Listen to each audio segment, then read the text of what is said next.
Welcome to this special bonus episode with my incredibly insightful podcasting friend, the inspiring Angela Hollowell. Angela is a creator, she's a podcaster, an advocate for authenticity in the creator economy. In this little episode, which is not so little, it's a little bit long, but it was a great conversation. We talk about the transformative journey of both taking on a month-long daily podcast challenge. So if you remember in November, I challenged myself to do 30 days in November, every day, recording an episode and putting it out into the world. Angela did something very similar in February.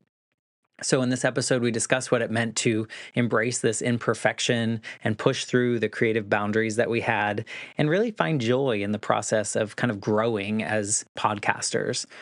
She reflects on how this challenge allowed her to bridge the gap between her newsletter and her podcast and experiment with new formats and truly connect with her audience in meaningful ways. She is a full-time creator. As you know, I do this as my extra on top of my 9-to-5 job.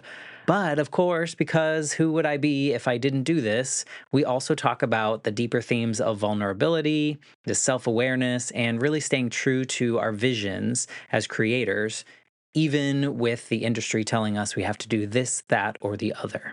So whether you're a podcaster, you're a creator, or someone just curious about the behind the scenes of podcasters, or me as a Life Shift podcast host and creator and editor and all the things, then I think this episode will give you some candid insights and probably some relatable moments. And without further ado, here is my little but long bonus episode conversation with my podcasting pal, Angela Hollowell. I'm Matt Gilhooly, and this is The Life Shift, candid conversations about the pivotal moments that have changed lives forever.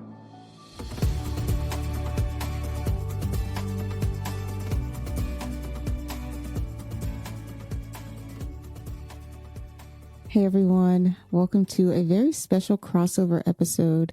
Matt Gilhooly and I have both completed a daily podcast challenge. I did mine for the month of February. Matt did his last year. And we just wanted to chop it up about our experiences doing something crazy like this, what we hoped for, what we planned for, what we got. Would we do it again? And what are some exciting things that we are looking forward to next in our shows? Matt, thank you so much for being the inspiration for this. Hey, I can't take all the credit because I saw it from those people that do that National Novel Writing Month, where every month they write, every day in the month of November, they write a certain amount of words so that when they're finished, they have a habit and they have part of their novel complete. So I was like, maybe I will challenge myself. And we both regretted it at some points. We both liked it at some points. And for me, at the end, I really feel like it was something I enjoyed doing if I look back on the whole thing collectively. Yeah, I think looking back on it, I was like, this is great for me as a solo podcaster to try out different formats and different styles of using my voice as a solo creator. But also, if I had a team, this would be so much more feasible. And for you, I don't know, did you do a recording each day or did you at any point batch any of your episodes? I did batch some of them in preparation for me traveling because I was trying not to record audio in like a random hotel. Did I still end up recording audio in a random hotel? Yes, but I did try to avoid that as much as possible. Yeah, I'm a challenge to myself. The reason I said I challenged myself to not batch anything. I wanted to work my 9-to-5, get on a recording and figure it out in the moment, and then within an hour, release it. That was my goal every day for the month of November. So I picked a shorter month, but not as short as the month you chose. Okay.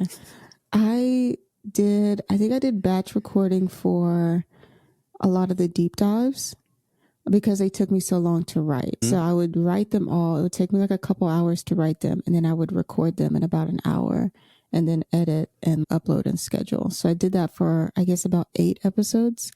And then a lot of the rest were just reaction. So like reacting to things in media and stuff like that. No, I would say listening to all of the episodes that you did, I was really impressed and also thinking I could not do that. There was a lot of work that you put into preparing for most of your episodes and you had solid information. Not that my episodes were throwaway, but they were a different focus. I had a different goal, I think, with my journey beyond just challenging myself. But for my show is so focused on other people that, in my opinion, this was an opportunity for people to get to know me a little bit more and some of the quirks that I have that I don't really get to show when I'm holding space for someone's deeply personal, tragic story in that capacity. So it's totally different approach, but I didn't have to do what you did, where research is involved and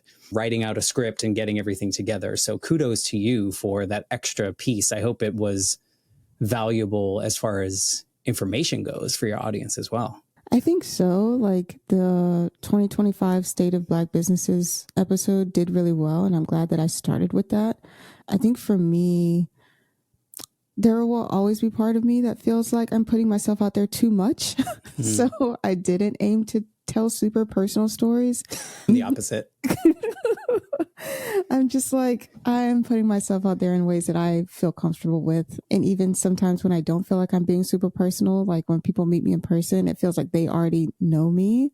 And so I'm also hyper aware of that. So maybe that's clouding my judgment here, where I'm already like, you guys know enough. Like I'm good with the amount of information about me at this point. Yeah. And what's in my head. So I wanted to do just, I think for me too, it's like bridging the gap between the newsletter and the podcast, because the podcast is so interview focused and the newsletter is largely me. Just, I want to say thought leadership. That sounds so stale, but like my takes on what's happening in the creator economy mixed with my experience.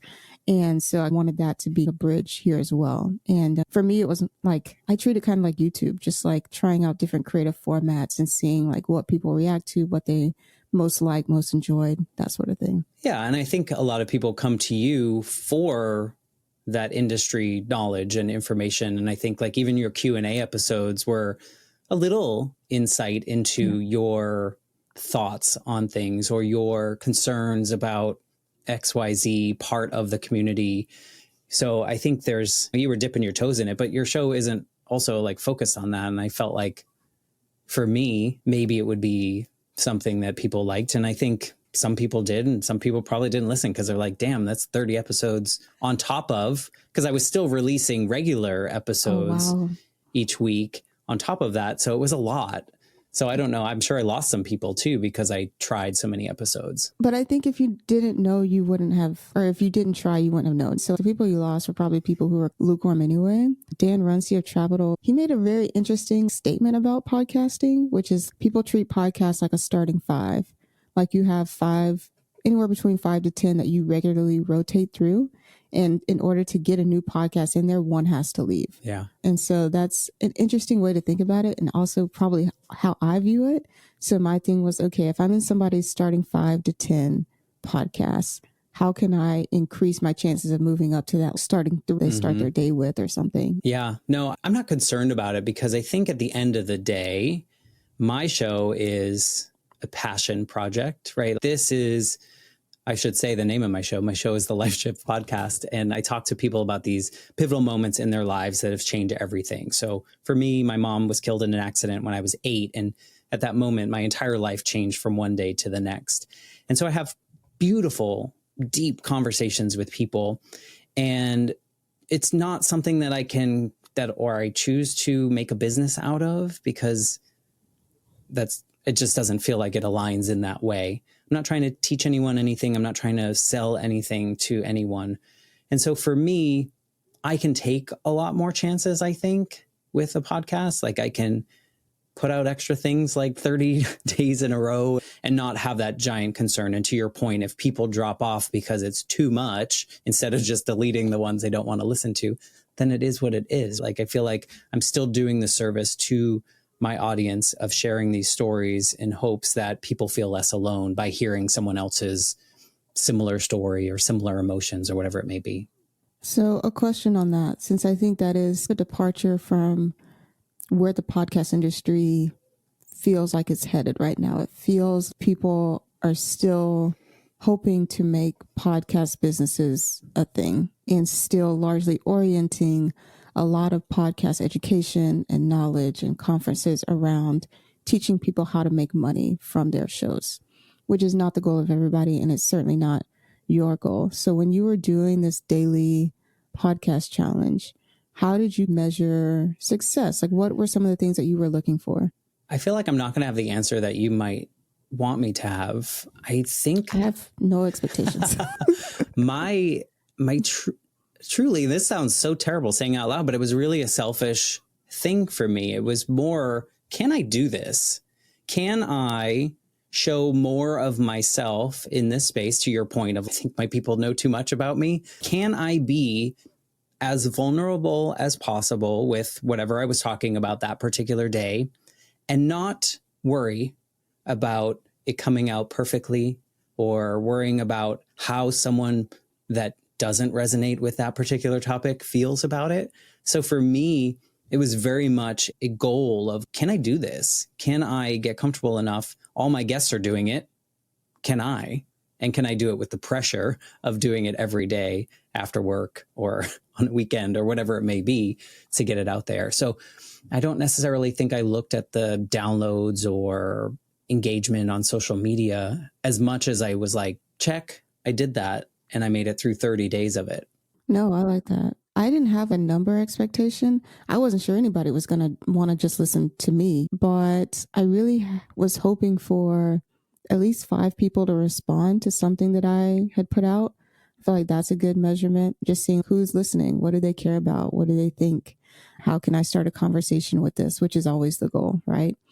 And then I really was just hoping for you, just, can I do this? Can I push past this perfectionism mindset to just be comfortable with things not being perfect?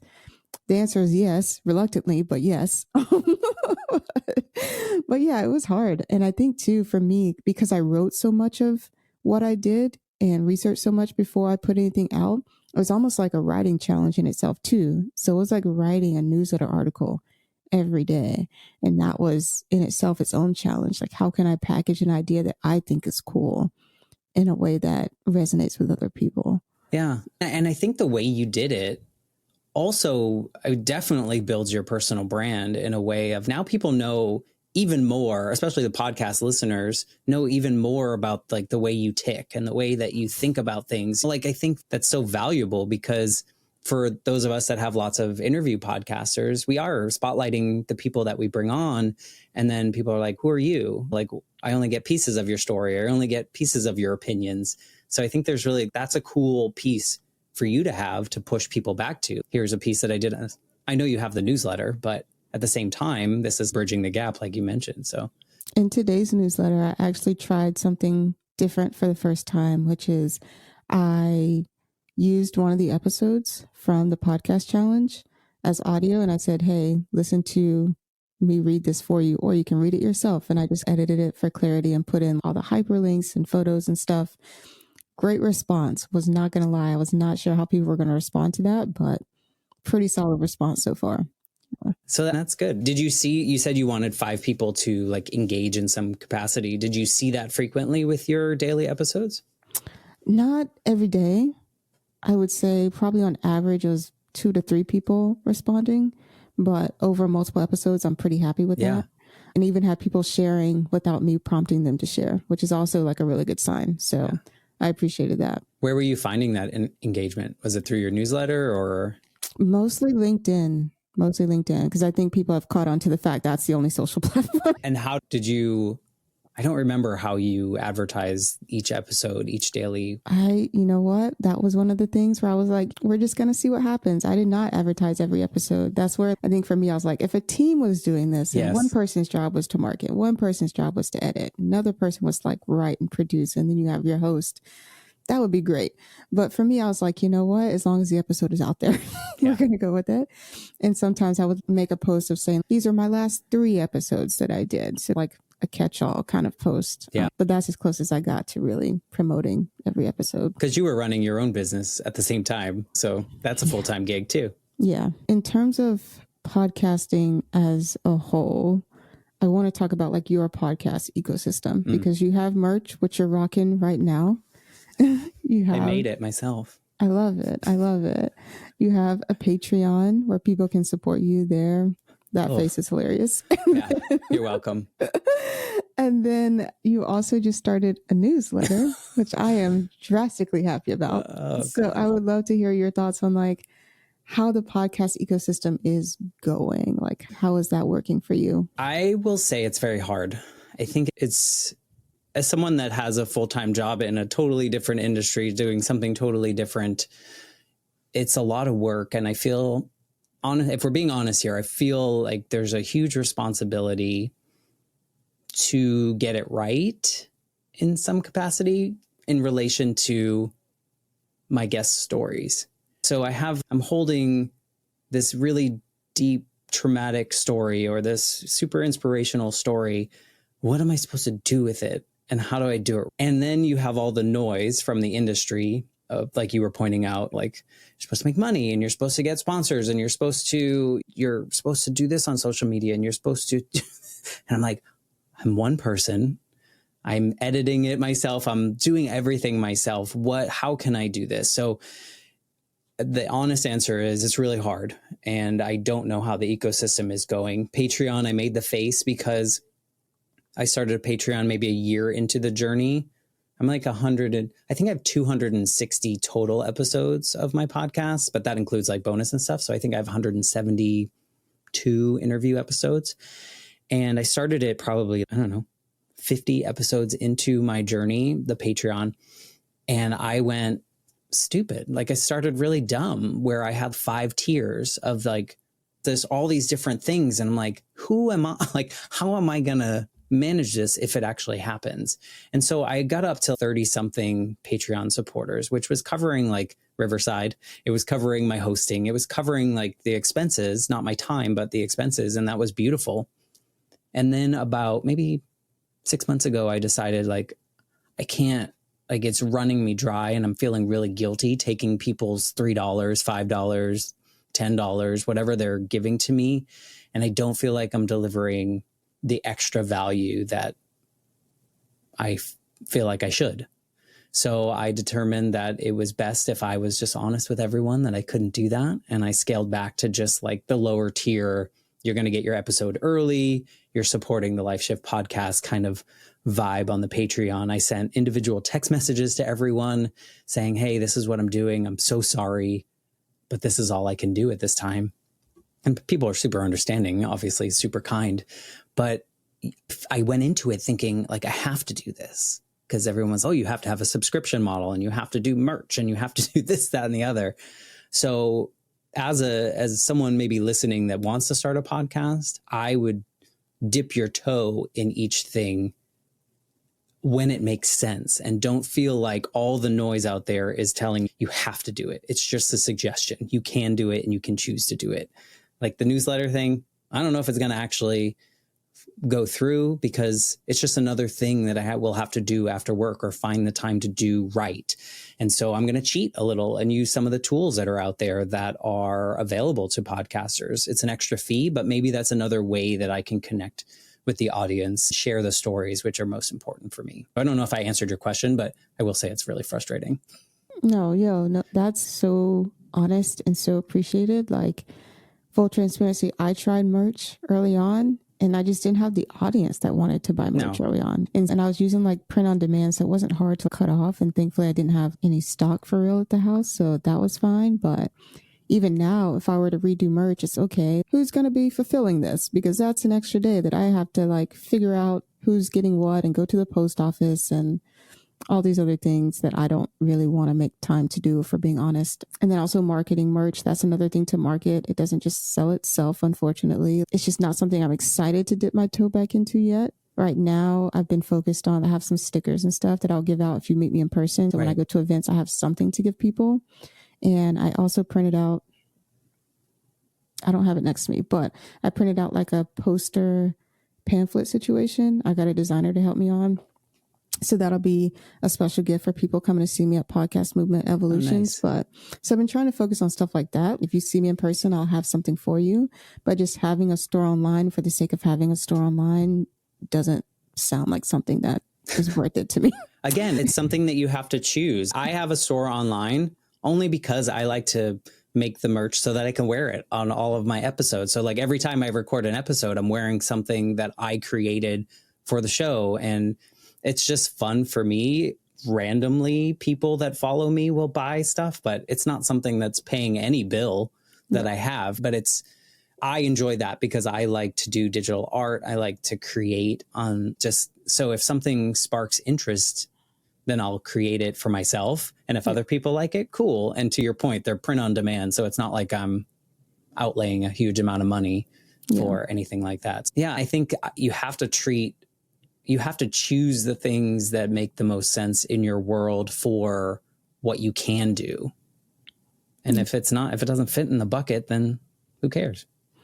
Yeah. Even for the paid version of my newsletter, like I didn't start on Patreon. I started on just having a paid option on Substack. Yeah. And I don't have many conversions on that. And it took me, I would say, almost 8 months. I started it in December of 2023. It took me till, I think, September of 2024 to actually figure out what I wanted to put behind a paywall. That takes time. And you're like, is it worth the money that I'm going to charge? Yeah. Always. And so that's like something that I think about now. And it's like, I've gotten into a groove of writing it every week and I'm excited about it now. But now it's okay. This is something else for me to market. And I put a couple of calls to actions in my like podcast challenge in February, but I haven't done a whole lot other than that. So that's like a challenge I'm figuring out. And I'm also just like on this wave of, until I figure out how to monetize the things that are already out there, like I'm not just going to keep adding things for me to think about, like that just spinning my wheels, honestly. Yeah. I think that's so counterintuitive to what we've been taught, though. I feel like we've just got to get that get rich quick schemes, like those things, like just try this now. But I think the success comes from putting in the reps, right? Like I feel like the more you practice that writing behind the paywall, the better that's going to be, the easier it's going to get to market that, right? And didn't you just like surpass 1,000 subscribers or something like that on your, and that was like you had a nice little ramp going on there. Yeah. It's been going up. I feel like the pool gets bigger. And so now there's more opportunity for you to preview what they can get on the, like give some freebies away, those kind of things to get people interested and see where you go from there. But I respect that. You can't throw the spaghetti at the wall and see what sticks. Yeah. And it also, to me, just feels like when people pivot too quickly from something, it's like you don't believe in it enough to stick with it and like really try to communicate the value of investing or paying for something like that. I blame it on the noise. I do. I blame it on, there are some great people out there that will post really informative things, but then there's a lot of people that are like, here's how you can do this in 10 easy steps. And you're just like, probably not. Like, I feel like there's so much, but if you're new to it, is that all it takes?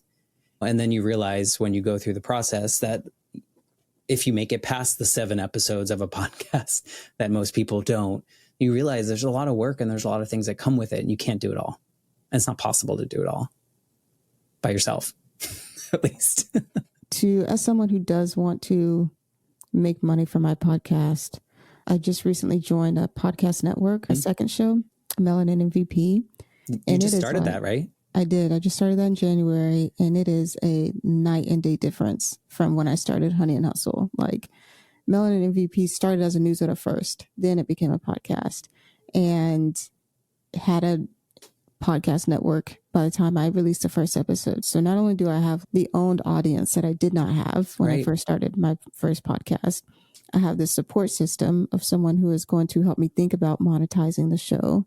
And I already have the 5 years of experience of doing another podcast, and knowing what works and how to do it well without spending a whole lot of money and how to market a show. And so it's completely different. I've been like published and stuff now. It's like, where was this when I first started? Nobody tells you all these intangible things that you could be doing when you first start, because so many people are just worried about, what do I say? How do I edit it? How do I get it out on time? But don't you think you needed those 5 years of, maybe not 5 years, but you needed the practice and doing things wrong on your own to realize the things you needed to create that successful second one, and know the value of a network and know the value of all these things that you do? I feel part of the journey is not just jumping into this massive success, but rather trudging through the mud to figure out, like, how can I even do this? Yeah, no, seriously though. And I feel like I'm surprised by it every time, but I don't know why I am. Like, every time I start a new storytelling venture, I'm like, wow, this is wildly more successful than the first. And because you have all the experiences from the first time to put into the second one. But it feels new and it feels exciting. But Congratulations on the new launch. I couldn't imagine doing another one. You have multiple newsletters, multiple podcasts. And I think what you do with your business, I think there's so much opportunity to make money through what you do. And it's just finding the way that feels the best for you to make it happen. You would think that after 5 years, I wouldn't be asking myself, how do I want to make money? But I am, like, so often. Do I want to make merch? Sure. Do I need to make merch to be happy? Not really. But I think that's the difference. You're being driven from your heart more so than like, how do I make the most money in the shortest amount of time with the best scheme that I can put together? Like, you want the longevity, you want the something that's fulfilling. Same reason as doing your 28 episodes in a row of not divulging too much. You were very intentional about what you're doing. So there's a lot to be said for that. There's a lot of flash in the pan things out there that you could do, but that's not going to bring you any joy. Maybe the money, maybe the paycheck, but can money buy happiness? Maybe. Depends how much we're talking here. Yeah, no, I don't know. I love seeing what you're doing, and it's really inspiring and also frustrating to me. If we're being honest, explain. It's frustrating to me because I still have that voice on my shoulder saying, you should be getting sponsors. You should be putting out a newsletter every week. You should be doing all these things. And then you see someone like yourself doing all that times two. And it's frustrating because I'm like, I can't.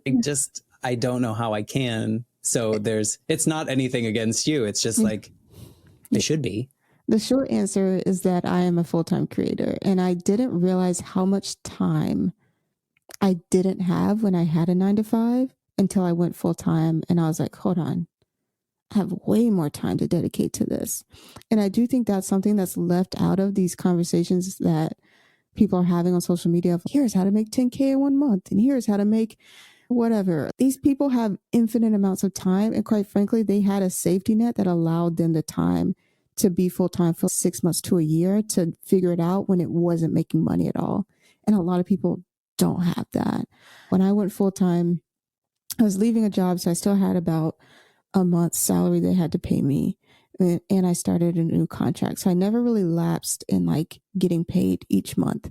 But going from like a full-time job in the middle of the pandemic, it was May 2020, to going into a contract job that was largely hybrid because we couldn't be in person, I had vastly more time to dedicate to like a podcast and all these things and YouTube and figuring it out that a lot of people don't have. When you have to put food on the table, like I can't imagine doing this with like kids and a partner. Like this would be way harder. And there's just different things to consider. And of course, like social media can't catch all of that nuance. And I get that. And I want to have respect for that. But also like this statement remains. A lot of the people that you see that are talking about, here's all you need to do. And here's all you needed to do. That's what works for you, my friend. That's not this bucket list thing that's going to translate to everyone. Yeah. I think the best part of my journey was, as much as I say that frustrates me and the things I can't do, the best part of my journey was when I realized that I don't have to be Crime Junkies and get a bazillion downloads every episode for my goals with the show to be fulfilled. I don't have to do all these things for the show to be worth my time, whatever time that is for me to do. And so I think you get that.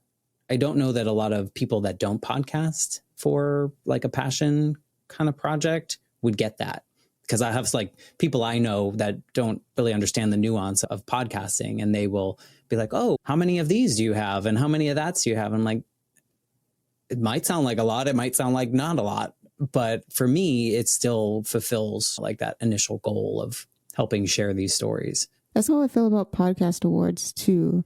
Like they're great.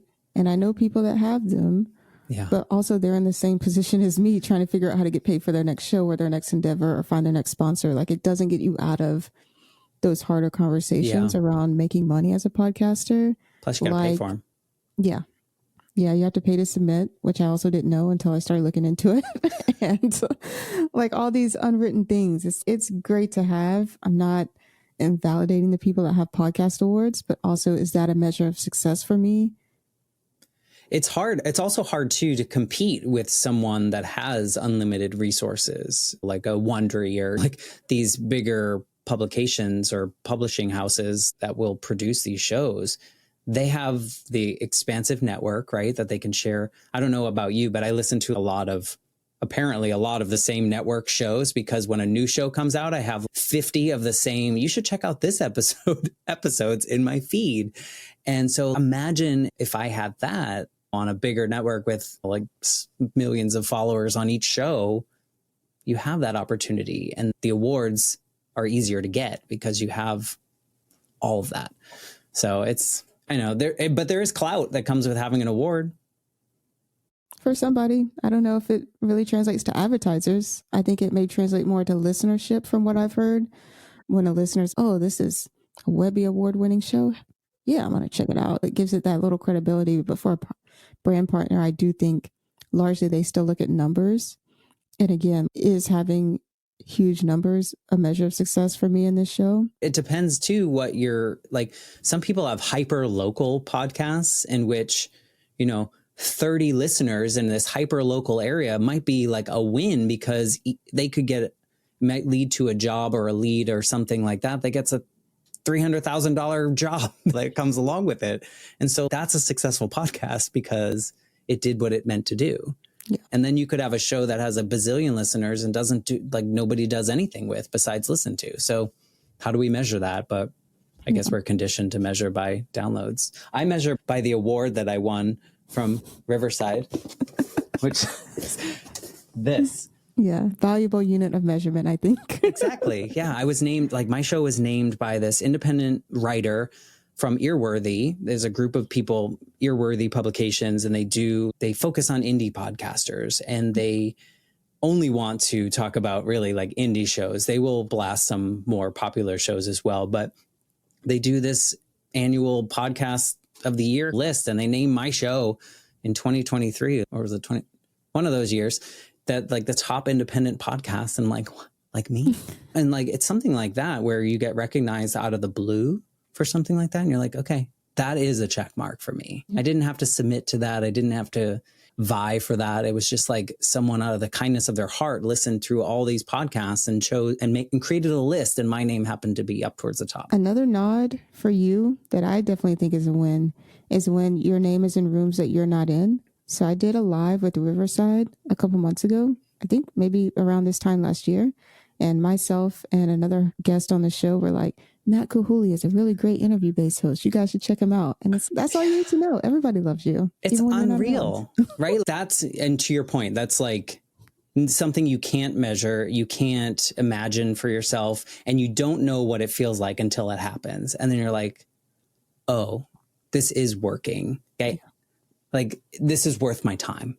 Yeah. Like, other people are noticing. So yeah, thank you for that. I love that. And I think it's funny too, when I will come across a clip and I'm like, wait, that's my name. Someone just said my name. So really cool. I want to get your thoughts on doing a video podcast, especially for a show like yours, because people are sharing such intimate things and vulnerable things. And also just with the inherent pushback against video podcast, I obviously have my thoughts and opinions and stances on that as a filmmaker. But would love to hear your thoughts on why you thought a video podcast format was the way to go for your show. I never thought that, but I did it. It was just another thing that someone said, and I said, oh, I need to do it. But I don't focus on it. So I don't, when I'm editing my episodes, I always think audio first. I always think what that more intimate experience for me is, because someone's in my headphone that I'm listening to as I'm going through life, whatever I'm doing when I'm listening to podcasts. That's how I was introduced to podcasts. I don't really watch a lot of YouTube videos myself, but I do offer the video as well. I've only had one instance in which someone was like, I don't want to be on video. And they went by a fake name in that episode because they had a restraining order against people that they were talking about. And so that's what we did there. But I find that most people open up more when we're recording the video, which is really weird. And if you think about it, right? I feel like you might be more open if nobody could see you being open. but people tend to really dump all of their internal feelings in a good way in a conversation and open up as if we're old friends. And so I think there's value in seeing how two people can interact in this new digital world that we're in, a hyper digital world in which most things happen remotely, that you can still create those connections. And I create the videos so that people can see how to have a conversation, like how to listen to somebody. If I look at my episode sound waves, 80% of it is my guest and like 20% of it's me. And then I think of like the 20, 30-year-old version of Matt who felt like he needed to be heard, needed to be sounding smart every time he said something, to this version where I'm just like, this is your story to tell. I'll be here to ask the questions that I was not allowed to ask when I was a kid because maybe they're too personal. And I think the video allows a different aspect of that conversation to be seen, which is cool. But I don't really put much time into learning YouTube. I just plop it up there and say, have a nice day. See you later. But you're the opposite, aren't you? Do you do video first because of your film background? Yeah. My whole first season, I didn't even put the audio up. Really? It was all video. And I would post the full video to Facebook at the time. And I would post the full video to YouTube. I am a YouTuber in the sense that I like watching a lot of YouTube videos. Like I've been watching YouTube since I was like in high school. So it's been a part of my personal ethos and culture since my formative years. And there's always a part of me that was like, I want to be a YouTuber. I want to create videos for YouTube at some point. And a lot of my videos really mirror how I felt like YouTube was in its prime. I feel like a lot of people feel like YouTube is in its prime now because of how cheap cameras have gotten and the production quality and all this stuff, like people setting up home offices that are just for YouTube. None of that mattered when I was first watching. What mattered was, were you entertaining?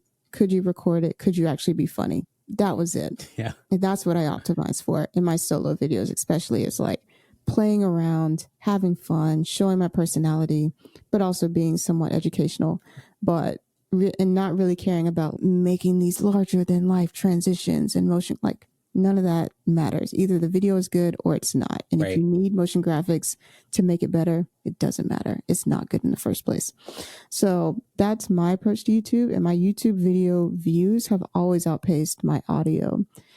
And at first I was like, maybe it's because I put this first season out on audio like after it was already recorded. So I didn't have that real time like marketing engagement.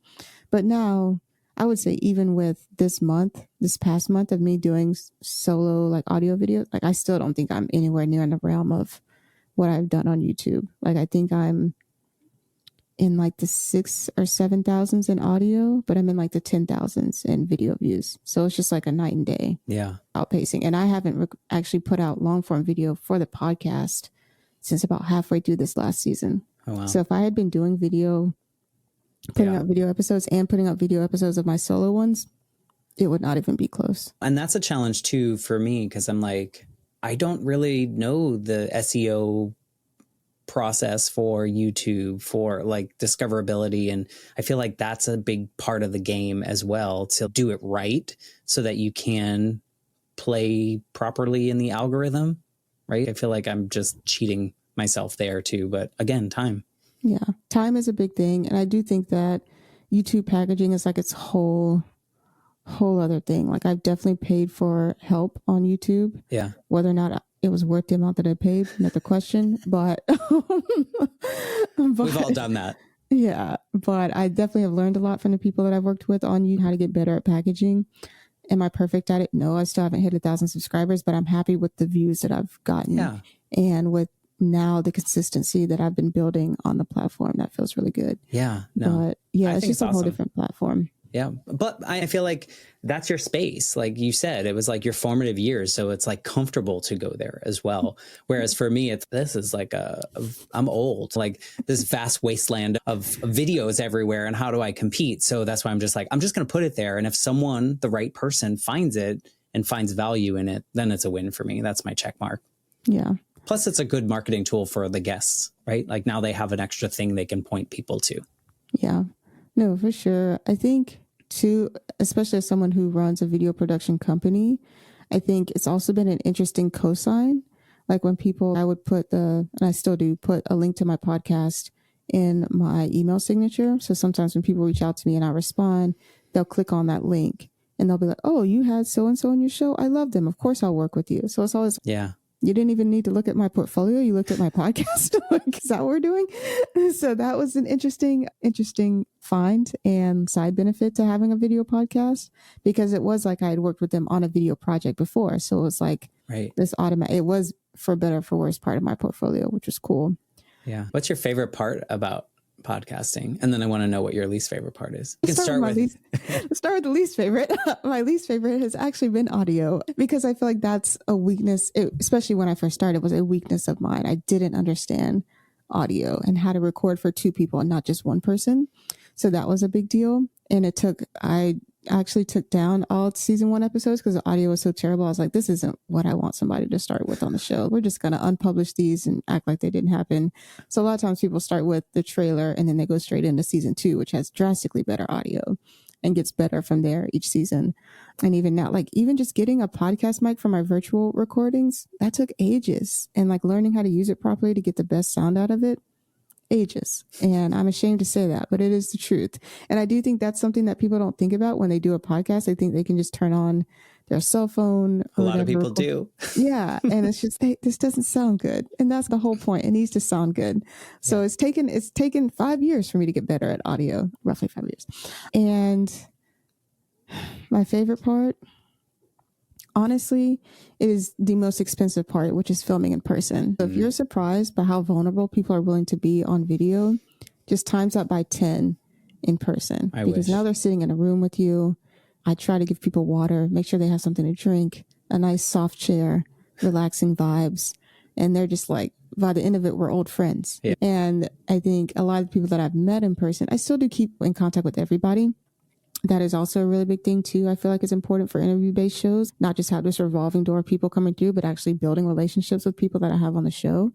But for the people that I have in person, that relationship and that affinity happens so much faster than it does with people that I have remotely. I think remotely it takes a few more touch points, a little bit more of me following up after the interview to like really get people comfortable having that two-way street of us talking. Yeah. But in person, it's like, immediate. Oh, you're going to be here? Yeah, I'll see you there, girl. Oh, I'm going this weekend.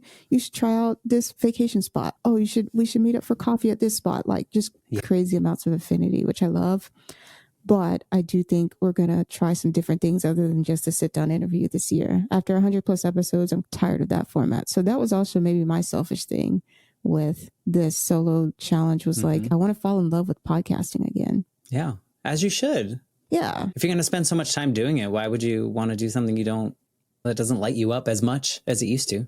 I think I just got bored with it, and it's not any of my guests' fault. They're all amazing. I love them all. Yeah. But I think just for me as a creator, I get like stir crazy and I'm just like, okay, I've mastered this one thing. Let me go do something else. And that's a point where I was at too. I was like, let me try something else with the podcast and just see what sticks, and maybe pave the way for me to do some different styles of in-person podcasting and interviews and stuff like that. So I like it. I think you should like what you're doing. I think so too. Right? I think so. But I think, and I guess here's another maybe perspective on this too, as a video podcaster, primarily because video podcasting has blown up within the past year or so, especially with celebrities getting into the video podcast game to varying levels of quality. Sure. Absolutely. I think a lot of audio only podcasters are feeling the pinch of, why should I do this? This is boring. This is a boring format. I don't want to do it. It doesn't feel innate to me as a creator. My response is always, if you don't like it, don't do it. Just to your point, if you don't enjoy it, don't do it, because this is something that is probably not going to make you a lot of money starting out, if at all. But for me, as someone who started off with this format years ago before it was popular, I'm like, okay, this isn't the only way to do a video podcast. And maybe part of me just wants to spread my wings creatively and be like, I'm a video podcast, but we don't just do sit down interviews. We have done that. We can do that. We are capable of that. But there's also other ways that you can experiment with doing in-person episodes. And I want to get people excited about the format of video podcasting in the way that I'm excited about it as a creator. And again, while I didn't do a lot of video for the solo episodes, some of them I will turn into video episodes, because just what I've noticed with YouTube, you do have to make videos specifically for the platform. And that sounds so simple, but like a video that's going to do well on TikTok may not really do well on YouTube.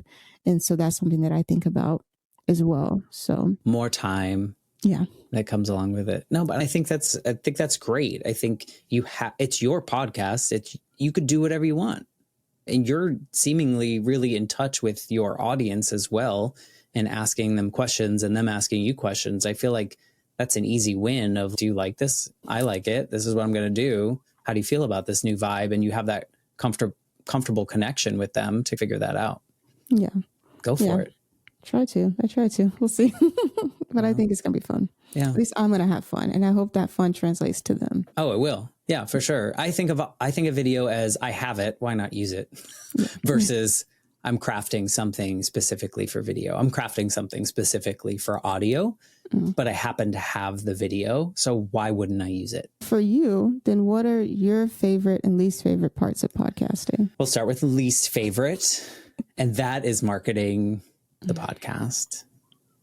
And part of me is, I feel like I'm screaming into the void sometimes, where I'm just like, here it is, everyone, and I understand that people that see your posts aren't always going to engage with your posts, but they still might see it and it might resonate and it might do all the things that you want it to do, but you just don't know. So I understand that, but sometimes it feels like, yeah, Matt, we know you have a podcast and you had a really inspiring guest on and they have a really important story. We know, we get it.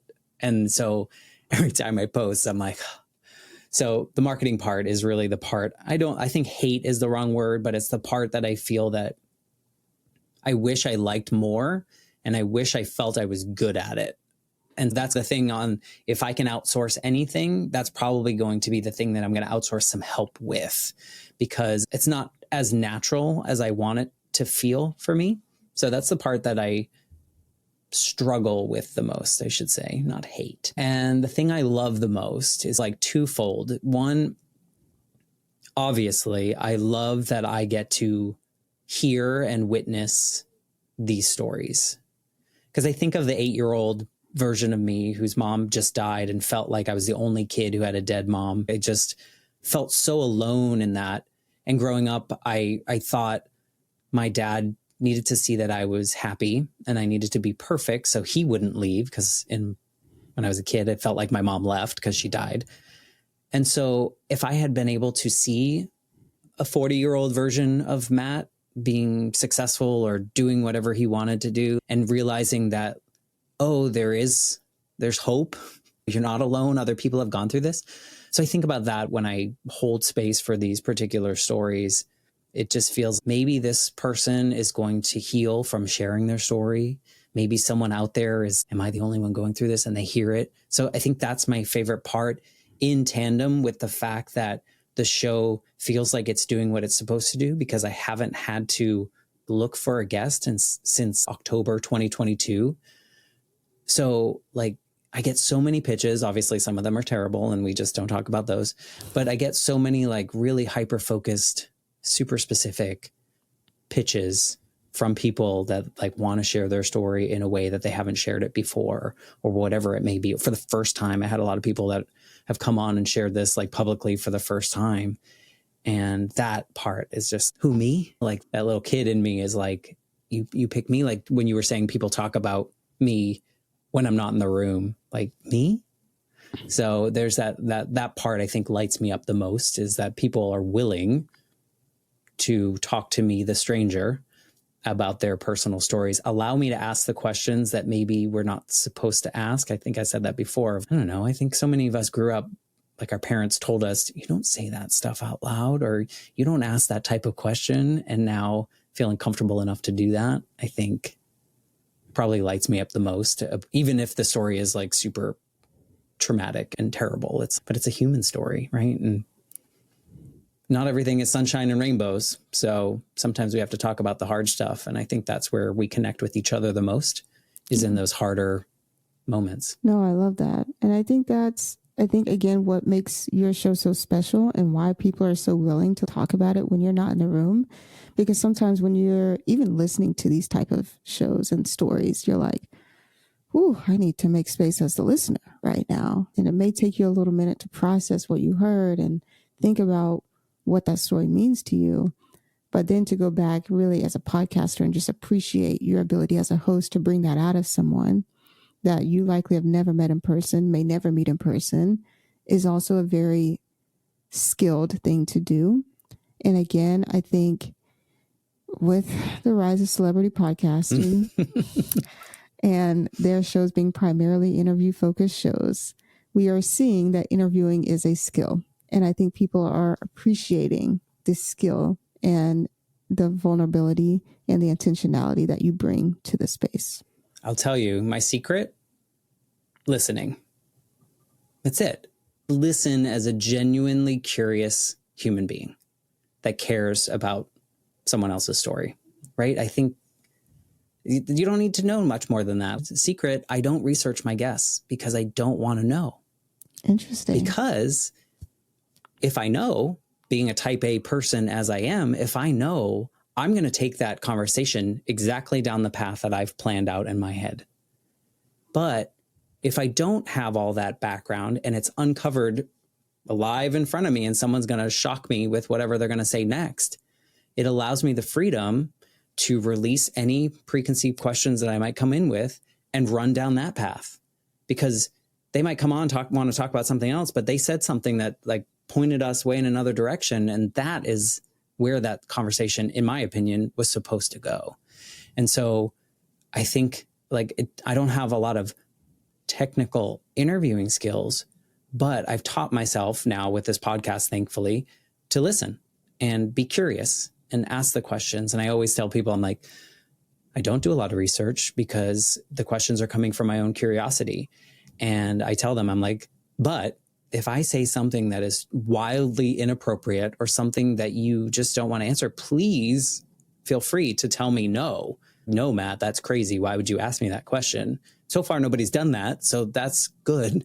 But at the same time, it gives everyone the freedom to have the conversation go where it's supposed to go. So I just gave away all my secrets, but they're very easy.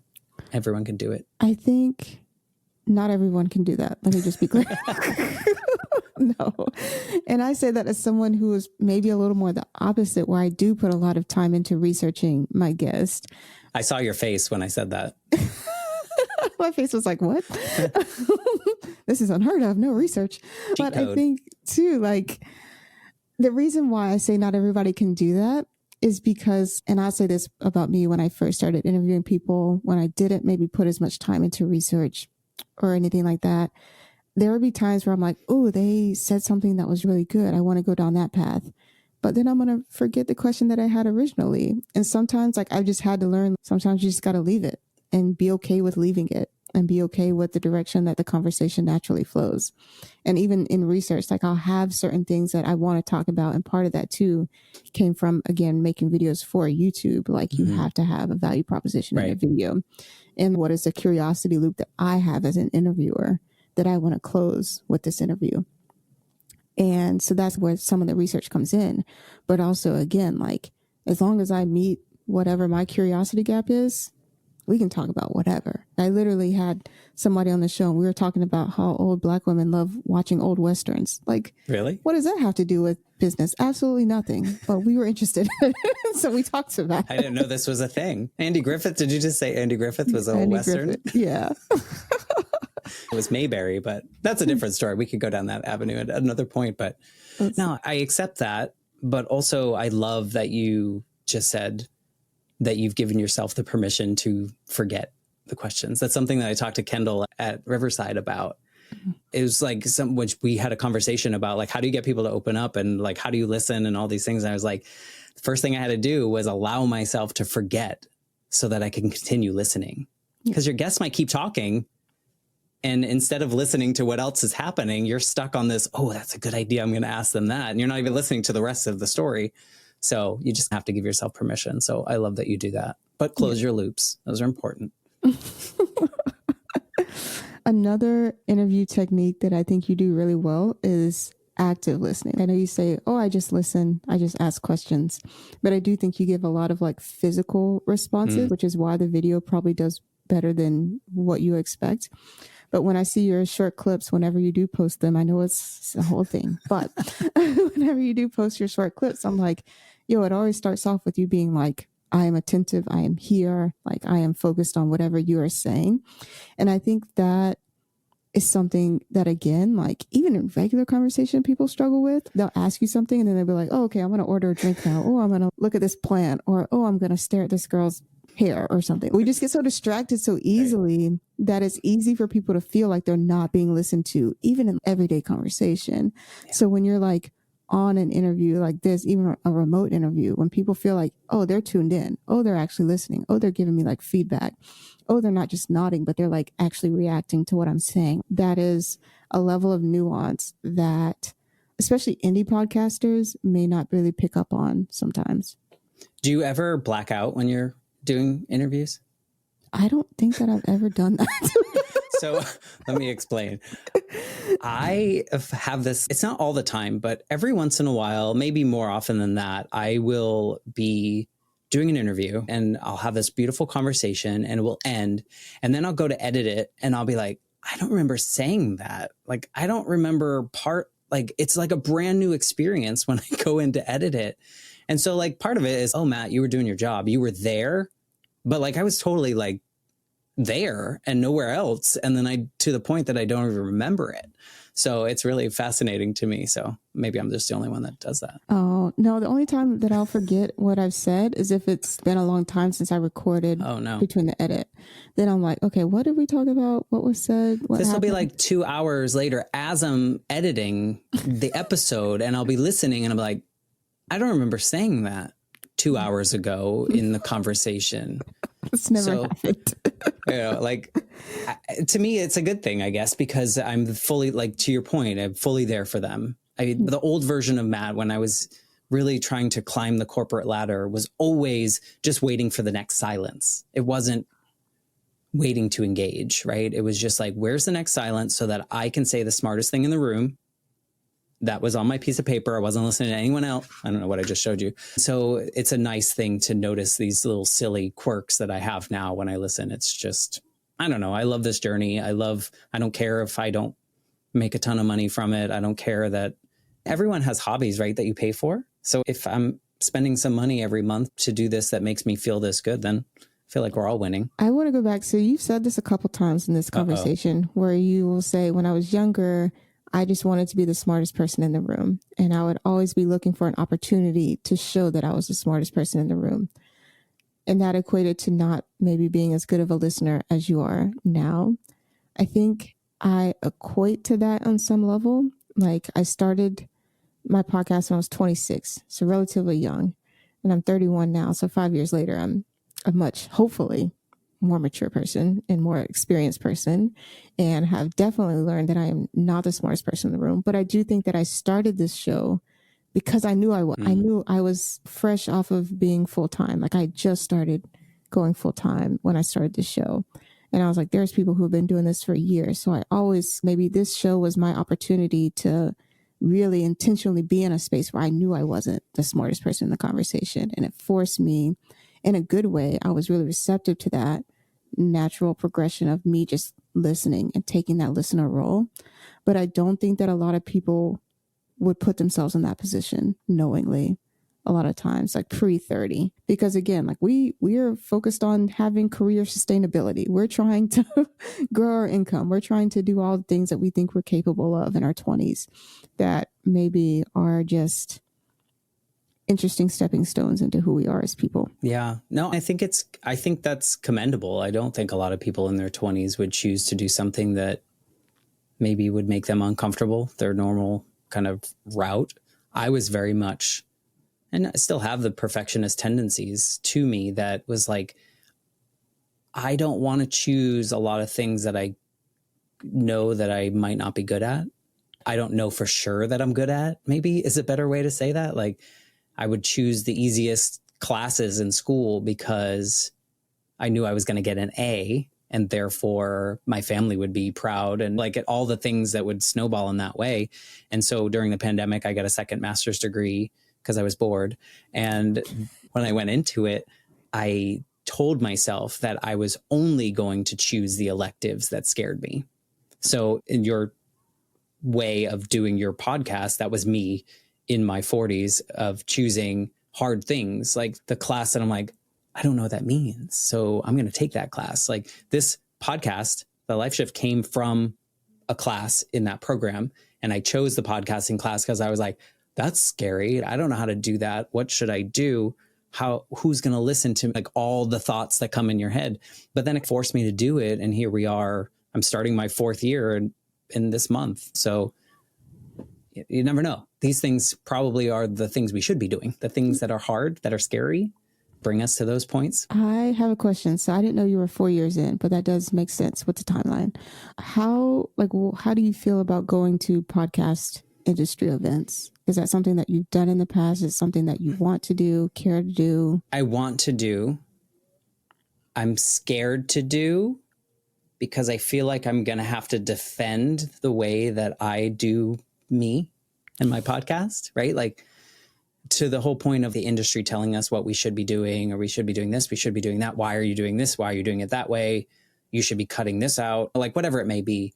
So I haven't gone yet. I live in Orlando, which is right down the street from Podfest, or I think that's what it's called, right? Yeah. Every January. I even had a free ticket like 2 years ago and I didn't go because I do have this fear. I don't know why, that I'm going to have to defend things or make it. I don't know. I don't know why I don't go, but I should go because I like talking to other podcasters. I haven't been to Podfest yet, but I have been to a couple podcast events and hoping to do a couple more this year. They're fun. I've never felt like I've had to defend. That's good. Myself. I have definitely been in situations where I felt uncomfortable. I would love to go and be part of a panel. Have you done that yet? No. Yes. Okay. I did a panel last year at Afros and Audio. I would love to do another panel. They feel so much less stressful than developing a talk. My God. But yeah. So yeah, I would love to do a panel again. So if you ever want to do a panel. Yeah. I feel like that's how I dip my toe in it. Oh, I have to go because I'm part of this panel, but also now I can interact with all the other podcasters. Yeah. Yeah. And I feel like having just that speaker badge just puts people at ease. Like then you don't really have to defend. And there's really nothing to defend, right? Because this is mine. I can do whatever I want with my show. Yeah. So there's nothing to defend. I think it's just that perfectionist thing. And I think it's as soon as I go, I would realize like, why did I wait? But also it's the apprehension. It's the pre-nervousness of actually going that I just haven't gone yet. So maybe next year or later this year. I'm sure there are places to go. Yeah. Okay. I just want to plant the seed. Planted. There is soil and water. It's germinating. Is that the word? That is the word. I think we're going to go with it, even if it's not. How about that? Because this is our show. Exactly. No, I think I love that we've been able to have this conversation so openly about the way that we do, because our shows couldn't be more different, right? Like, I feel like our approaches are different. Our feelings about why we make the choices we make are different. You do a lot of research. You do a lot of script writing. I do none of that. I don't like to know much more than a form, but yet there's so much that I can relate to about the way you feel about your projects and the things that you do. And so it's like one of these things where like our worlds are so different, but so similar. And I think that's what I find in a lot of the conversations I have with my guests too. It's like, I didn't go through what they went through, but I can feel all the same things that they're talking about right there. I love that we could have this wildly different conversation, but still understand exactly how the other one's feeling. Oh yeah, definitely 1,000%. What was your favorite emotion through the 28 days what was the most impactful emotion, I guess I should say, in that 28 days of doing this little challenge that kind of brought us to this conversation? There was a moment, it was Valentine's Day. I was in a hotel room in Asheville, North Carolina. I was there for a board meeting for a nonprofit that I'm on the board of. And I just remember like being just absolutely dog tired. If you've ever been on a nonprofit board retreat, there's so much information shoved to such a small amount of time that it's like drinking from a fire hose. And I remember just this one thing that I do at the end of each day is like my own little self-care, no matter how busy I get, is I'll watch like an episode of a TV show just to have 30 minutes, 40 minutes to myself. And while I'm watching the TV show, I took a little minute to check like the stats on whatever my podcast was for that month. And I just remember being elated in this private moment in the middle of the night by myself that my show had done the most downloads we'd done in a month, only halfway through the month of February. And I'm like, nobody else is going to care about this. Literally nobody in the world is up at this time of night checking my podcast test but me. And it's not something that's like forward facing, like YouTube views on a video. So only people would know if I told them. But I care so much that like people are tuning in to this extent and like really reacting to what I'm doing. And that was my Valentine's Day moment, which sounds so like cheesy and whatever, but I was really happy with myself. It just feels like you're on the right path when something like that happens, because you could look at that stat on a different day and feel different. Like it's all of the confluence of things happening to bring you there. I think mine was at the end, and it wasn't because it was the end, but it was because it was the end. It felt like I achieved this thing that initially 30 days earlier felt so insurmountable and scary. And by the end, I had a process in place. It felt very organic. I didn't come in with scripts or anything like that. Some days I actually just was like, I would randomize my list of ideas and pick it on whatever felt the most. How vulnerable do you want to be that day, Matt? And so at the end, which is actually how I won this gift card from Riverside, but I put together like this video of all the openings of so it's day 1, it's day 2. It's like, I told everyone what day it was and I put it together and I was like, damn, Matt, you did that. You did all 30 days in the way that you said you were going to do.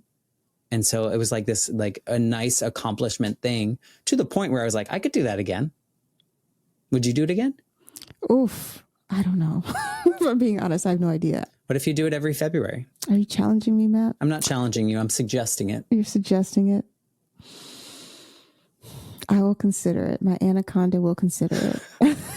What if you do a very similar approach to what you did each day, and it becomes this formulaic, each day you have this thing, and then you can look back on your Februarys from the past. I will consider it. One crazy idea I had was actually doing a video with each episode every day if I did it again. That's what I did. But it was just like me talking to the screen and saying lots of things. I think I might have cried in one of them. I'm not sure. So it's out there, you know, and I think this is how we show up as humans, and this is how we do our thing. So if you do it, I'll do it, but maybe not in February. I'll choose a longer month. Okay. The gauntlet has been thrown down. So next February, catch me doing a daily podcast again. We will memorialize this particular clip and get it out there.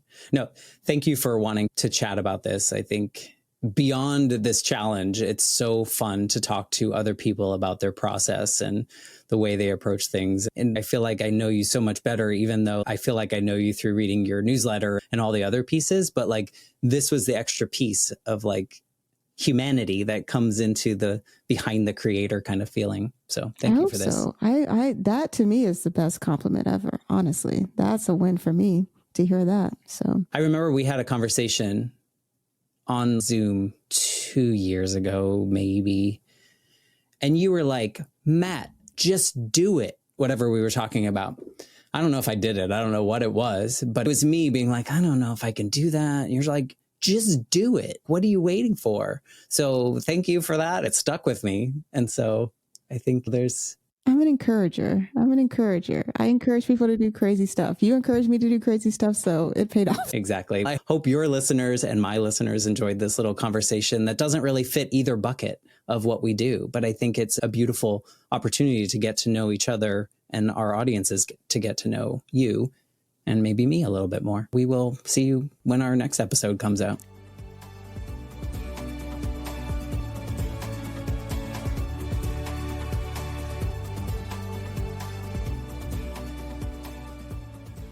For more information, please visit www.thelifeshiftpodcast.com.